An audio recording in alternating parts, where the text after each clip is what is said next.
I'm not a lesbian and I'm turned on. Okay? Let me just be really clear about that.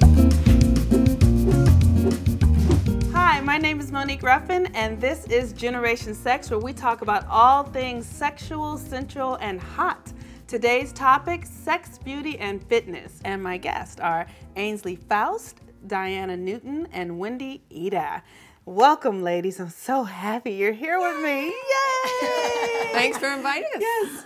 So I really wanted to discuss today how our fitness practices and our beliefs about beauty impact our sexuality.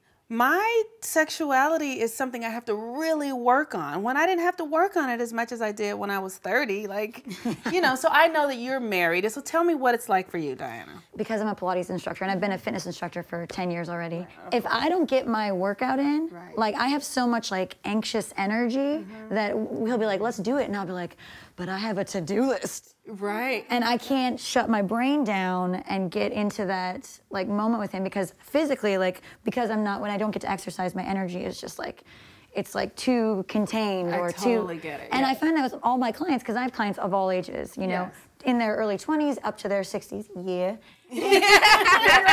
And they'll come into the studio and they'll be like, oh, I just feel like trash today. I haven't got my workout in. And it's so directly like related with your fitness level to how you're feeling about yourself, mentally and physically. And that's impacting how much they're having sex or how comfortable they are with their body or how much they're enjoying sex. Right. Let's face it, sex is a general part of our regular healthy lifestyle. Right. Just like we eat and sleep. Right. It's a necessary component. It's how we communicate and connect. Right. So Ainsley, I wanted to hear you talk a little bit about menopause and what that means as far as fitness and sexuality and how that has been for you. I've been practicing yoga all my life since I was 15 and I'm 55 now. It's spiritual, it's mental, it's physical, and it's the greatest joy is when I'm in yoga class. Things that I wasn't prepared for, like the drop in the libido. I don't have sex. So I've been celibate for most of my adult life, not really by choice. The other changes I wasn't prepared for was the dryness in the vagina and that it shrinks, especially if you're not having active sex. Okay, so you're saying that if that was a shock. Right. Like, so, no one told me this. If you're not using your vagina, it dries up, is what you're saying. Use it or lose it. That's absolutely true. It shuts down business. What are you saying about that, Wendy? Well, sex keeps you alive longer. As we age, we lose vital chemicals and fluids. There's exercises that you can do. So you tell me, that's what I want to know. Like, what kind of? So here's one of the things that I do. Like, I do Kegels, like all the time. We can do Kegels right here. Right, we can. That's right. Can you squeeze it? The whole time. Okay, right. Oh, no, you don't even know. Right.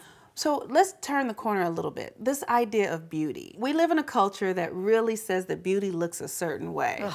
So how do we buy into our own beauty? Well, I think for me, particularly because I've had weight fluctuations all my life, so I've been very attractive and invisible. And I think I felt that somewhat with aging too. With the libido dropping, it was a huge relief. It was like getting out of prison for me because I wasn't always longing and focused on this other person. I'm very content. I've even tried to get myself to have a crush going or something. I don't care. You lost your libido, but you gained yourself, it seems. Like you I really did. This yoga practice. But my yoga practice I've always had. I think what's nice about Ainsley is that she's fine with herself. And what about you, Diana? What's your little thing that makes you feel hot? If I get a sassy haircut. Right. Like, that's part of it my... It makes you feel sexy like and beautiful. Something a little bit edgy or something will pump me up, like, even more into, like, the sporty and less away from, like, the beauty. The message really is, how do we embody who we are as early as possible? That I'm exercising because it makes me feel good. I'm doing this because I love it.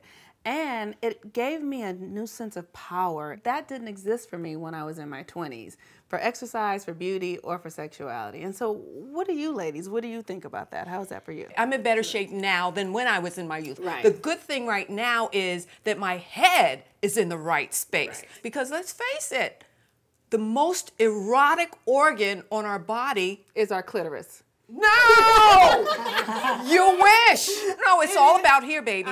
The good thing is I feel good in my head about who I am, and I feel sexy. Right, and when you were in your 20s, you did not, and now you do. And that is beautiful. Yeah. And guess what? It shows up physically because you are stunning. I am very happy that we have been able to come here together today to talk about the process, the spectrum of sexuality, beauty, and fitness, and how they all work together. Thank you so much for being my guest today. So that's it for today for Generation Sex. Thank you. Bye-bye.